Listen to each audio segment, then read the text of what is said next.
There's something beyond the horizon that I'm aiming for. There were people in this desperate time that would hit me up and be like, Leo, can you shoot this video for like $200? I'd say, no, I can't. I Hmm. can't do that because I know that this person, number one, is going to take advantage of me. Number two, I'm going to pretty much prime my brain to be the weak individual in a business interaction as a filmmaker. Yeah, and then to accept the low ball. You start to accept it, and that becomes your character, brother. And it's very, very challenging to get out of that loop of thinking. This entire time, any business I walked in, I was the upper hand. I was the giver. Hmm. I was in power. I can leave at any moment in time. Because, like we said I earlier, you provide the value.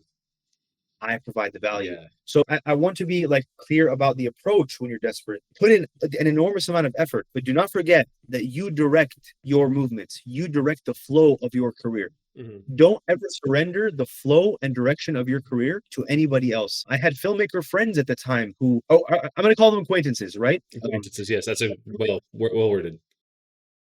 That were very, very ready to take advantage of me at any point along this journey. Hmm. They'd hit me up like, Leo, can you come? Oh, yeah. What was his name? Jason Derulo's coming. You want to, it's great for exposure. We'll give you $200. Dude, I don't want to see, I don't care about Jason Derulo. yeah, I don't care about anybody who's not paying me. Like, exposure is these guys, I hate that word. It's the E word. It's like when somebody says exposure, it's just like immediately it's a red flag. It's like when you're a contractor and someone says, I'll pay you an exposure, or it'll be good exposure if I pay you like $50. And it's like immediately, it's like, excuse my French, but go fuck yourself. Like I'm not gonna go do that. You know. exactly. Never surrender to those people. Never give those people power. Never think that you need those people for anything. Some people, unfortunately, think that they need those people for experience, for exposure. You don't need any of these people. You need the people. You need to find the people that like you, that believe in you, that trust you, that are very happy when they offer you money, Hmm. when they pay you for services. It puts a smile on their faces. Amen to that. You need to you need to cultivate this client base. It's literally what you reap what you sow. Hmm. If you're constantly sowing relationships with people that lowball you, people that hit you up 30 minutes before a shoot, come in, people that want to pay you $200, and even when they want to pay the $200, they're a week late. People that don't introduce you to the client in a respectful manner.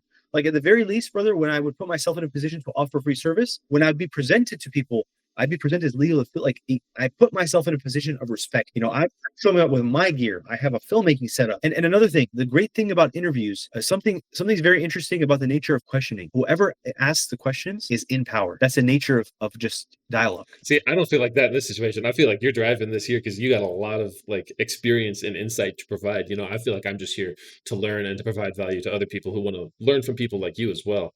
Yes. No, like in this situation, you are in power because you're directing this conversation. You I ask the guess you could say questions. that, yeah. That's just the nature of questioning, right? Whoever asks the questions, and an example of that, right? So let's say, for example, you walk up to a police officer and you tell them, like, what are you doing here? What is a typical response from a police officer? It's my job.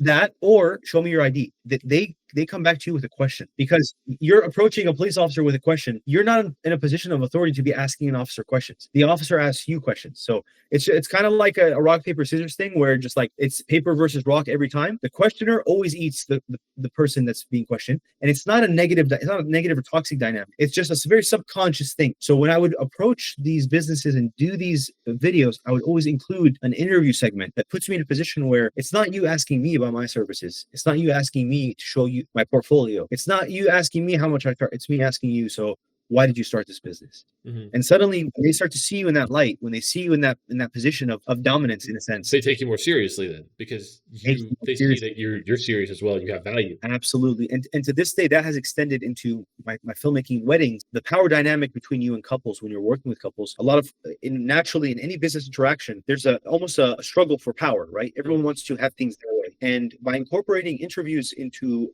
my weddings, I get to show my personality to them in a way that is non-competitive. Like when I ask them these questions, they always say that the quality of your business is reflected in the quality of the questions you ask to your clients. So when I'm in an interview and I'm asking these questions, them questioning me goes out the door. There's no longer like, so how long you been doing this for? Can you show us your past work? Who did you work with? Like, there's not that doesn't exist. It's literally like they're hoping that they produce and perform in the best way possible I'm the boss to now. fulfill. Exactly, Yeah. exactly. So I mean, that's another thing. Like power has always been very important to me.